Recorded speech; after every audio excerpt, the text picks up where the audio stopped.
पुढच्या काही मिनिटांमध्ये मी तुम्हाला सांगणार आहे की जगातल्या अनेक देशांमध्ये आज या ऊर्जा संकटाच्या पार्श्वभूमीवर काय स्थिती आहे, तर ह्या वेगवेगळ्या देशातले वेगवेगळे नियम काय आहेत, कशा प्रकारे तिथं पेट्रोल डिझेल दिलं जात आहे हे तुम्हाला सांगणार आहे. फिलिपिन्स असा एकमेव पहिला देश आहे ज्यांनी ऊर्जा आणीबाणी आपल्या देशामध्ये जाहीर केली आणि त्या आणीबाणी जाहीर केल्याच्या नंतर त्या देशातल्या लोकांमध्ये एक खूप मोठ्या प्रमाणात पॅनिक सिच्युएशन आहे.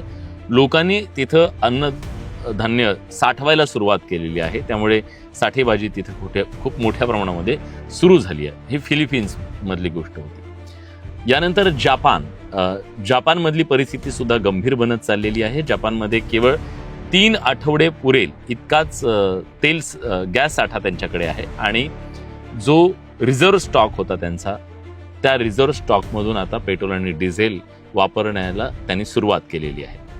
यानंतर येऊया आपल्या शेजारच्या पाकिस्तानकडे. पाकिस्तानमध्ये तर तुम्हाला माहिती आहे की पेट्रोल डिझेलच्या सोबतच त्यांच्याकडे आणखीन 2 मोठ्या टंचाई निर्माण झालेल्या आहेत, गहू आणि युरियाच्या संदर्भातले. आणि त्यांनी काही दिवसापूर्वीच तिथं वर्क फ्रॉम होम करायला सांगितलेलं आहे अनेक कंपन्यांनी आणि 4 डे वीक केलेला आहे त्यांनी, म्हणजे 4 दिवसांचा आठवडा त्यांनी केलेला आहे. अशीच काहीशी स्थिती ही श्रीलंकेत सुद्धा आपल्याला दिसते. श्रीलंकेमध्ये सुद्धा 4 डे वीक्स करण्यात आलेला आहे आणि पेट्रोल आणि डिझेल देण्याच्या संदर्भात त्यांनी एक नवा नियम केला. त्यांचा नियम असा आहे की त्यांनी एक QR कोड दिलेला आहे.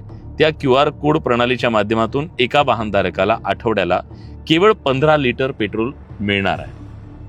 न्यूझीलंड सरकारनं तिथल्या नागरिकांना, जे गरीब आहेत, मध्यमवर्गीय आहेत, त्यांना 2,500 रुपये त्यांना अकाउंटवर आर्थिक मदत देण्याचा निर्णय जाहीर केला या सगळ्या परिस्थितीचा सामना करण्यासाठी.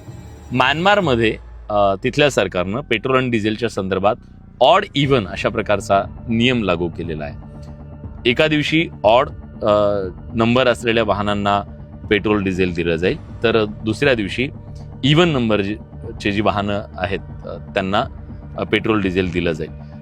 इजिप्तमध्ये सुद्धा तिथल्या सरकारनं एक निर्णय घेतलेला आहे. इजिप्तमध्ये रेस्टॉरंट आणि मॉल रात्री 9 वाजता बंद करण्याचे आदेश देण्यात आलेले आहेत, तर सरकारी कार्यालय संध्याकाळी 6 वाजता बंद केली जातील असं सांगण्यात आलेलं आहे. तर जगातल्या अनेक देशांमध्ये हे जे ऊर्जा संकट आहे ते गहिरं बनतं.